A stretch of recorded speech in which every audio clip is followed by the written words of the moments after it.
Hey guys, so a few weeks back, I did a video talking about the announcement of The Nun 2 and a new film from James Wan called Megan. Well, the trailer for Megan is here and I can't wait to see what he has in store for us coming off of Malignant. So let's go ahead, let's watch the trailer and I'll react to it and give you my honest feedback after we watch the trailer. But here we go, let's check out this trailer in 3, 2, 1.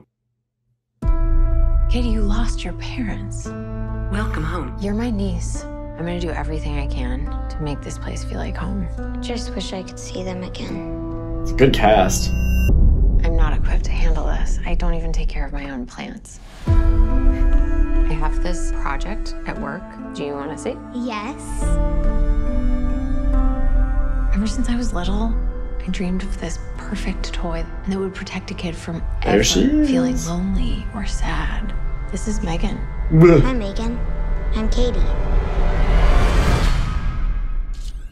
Oh, It's nice to meet you, Katie. Do you want to hang out? Okay. I'm busy. Megan, your goal is to protect she's Katie tall. from harm, both physical and emotional.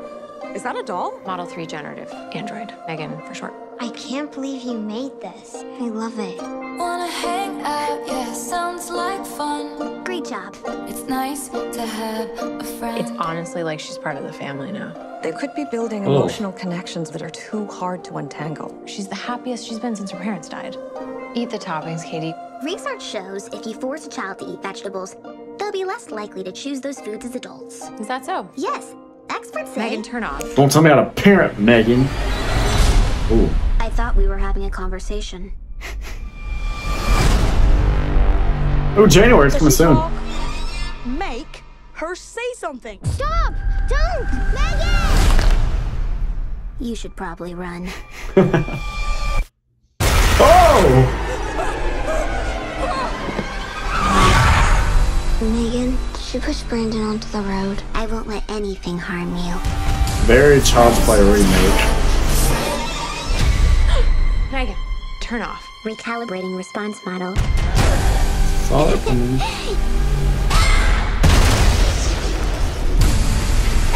What the fuck? What the fuck is he dancing? Don't worry, Katie. I Oh, won't let anything harm you. Ever again. It's nice to have. that looks so fun. All right, let me toss these aside and we will talk about what we just witnessed. And we are back. Wow, that looks awesome. And that maybe in kind of like an ironic way, but it's very, very aware. This is definitely James Wan doubling down on that Malignant vibe. He said, you know what?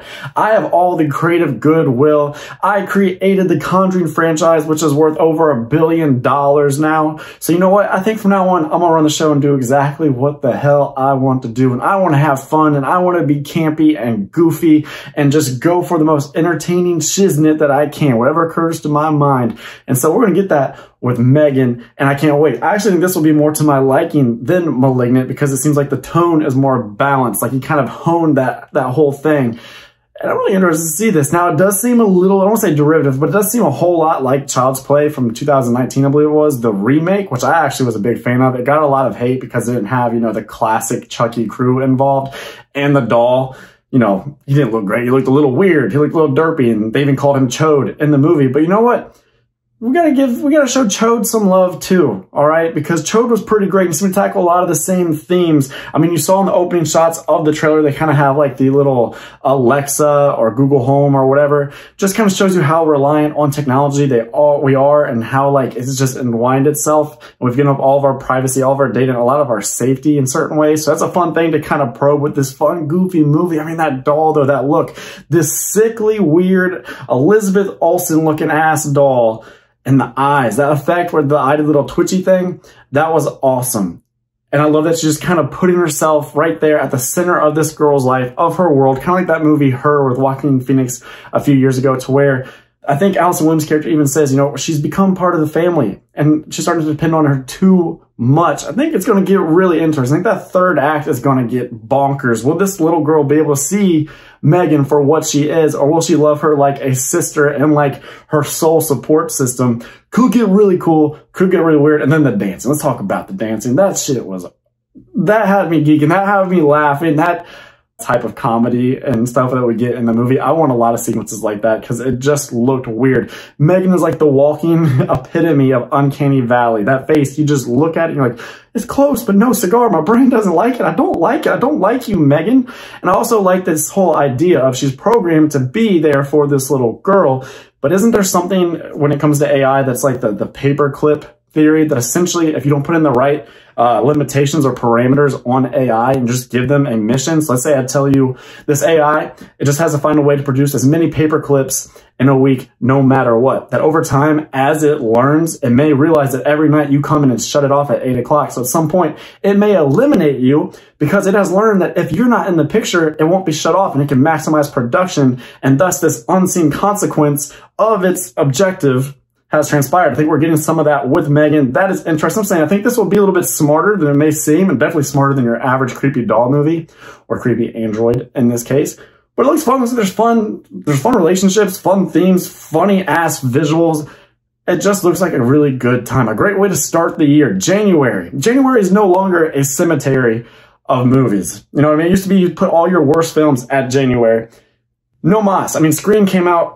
You know, we're not doing that anymore. There's so many good movies now. Horror has kind of become the go-to genre. If you have like a new, fun, creative story or something you want to explore, you go do it in horror.